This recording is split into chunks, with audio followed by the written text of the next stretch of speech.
Vous connaissez sûrement le Madison Square Garden, cette mythique salle de New York, célèbre pour accueillir les plus grands concerts, événements sportifs et spectacles depuis plus d'un siècle.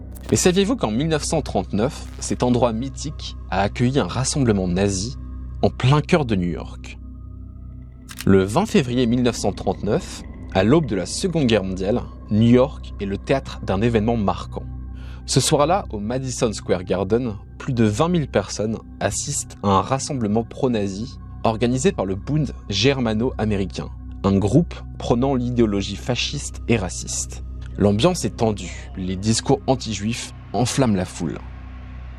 Parmi les spectateurs, Isadore Greenbaum, un jeune plombier juif de 26 ans, ne supporte plus la haine qui se déverse.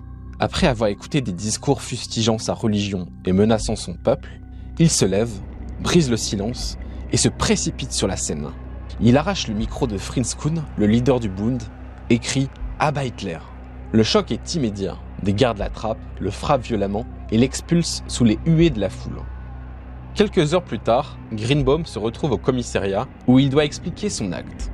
Le juge lui demande « Vous ne réalisez pas que des innocents auraient pu être tués ?» À cela, Greenbaum répond « Vous ne réalisez pas que de nombreux juifs pourraient être tués à cause de ces persécutions ?» Il est condamné à une amende de 25 $ pour trouble à l'ordre public. Malgré l'humiliation, Greenbaum n'a aucun regret. 2 ans plus tard, il rejoint l'armée américaine pour combattre les nazis. Quant à Kuhn, il sera déchu de sa nationalité américaine, arrêté comme un agent de l'ennemi en 1943.